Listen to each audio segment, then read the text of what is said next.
c'est reprendre des forces. Pourquoi?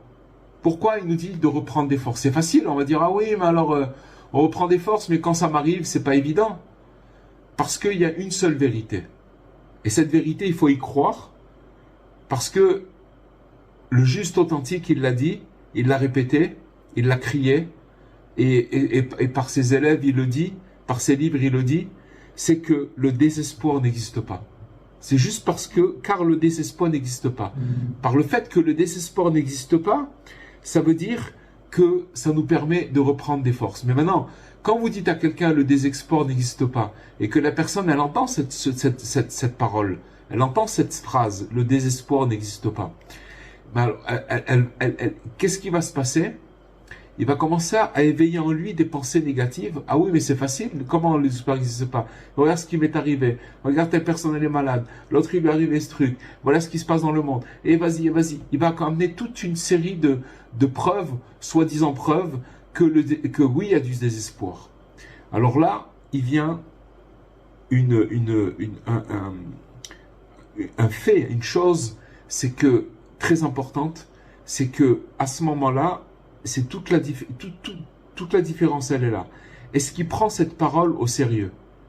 Est-ce que, à partir du moment où le tzaddik, le juste entendu, que Rabbi Nachman, il a dit que le désespoir n'existe pas, moi, je prends ça comme argent comptant. Ça veut dire que à partir du moment où il l'a dit, ça veut dire que c'est une vérité.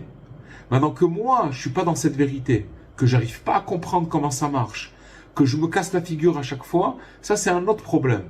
Mais déjà, que je prenne cette chose-là au sérieux et que je comprenne et que j'intègre en moi, même si je suis pas à la hauteur, que le désespoir il n'existe pas. C'est ça tout le truc. C'est ça toute la clé. C'est-à-dire que il nous dit, ne vous préoccupez pas de tous ces assauts du séducteur qui va sans arrêt vous attaquer. D'accord? Il y a des moments où on est attaqué plus sévèrement que d'autres.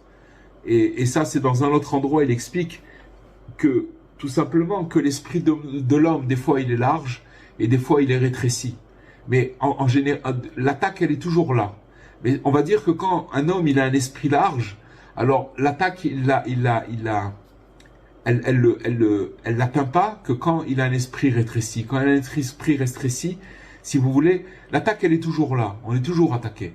Mais seulement quand une personne a un esprit large, alors elle arrive, si vous voulez, à relativiser, elle arrive à prendre de la hauteur, et même si elle souffre, mais elle est stoïque, elle a de la bravoure.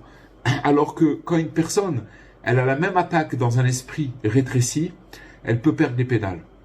Donc, ce qu'il nous demande ici, c'est de ne pas tenir compte de tout ça, et de ne pas se préoccuper de tout ça, mais seulement de prendre des forces. Pourquoi? Il nous dit, parce que le désespoir n'existe pas. C'est ça la vérité.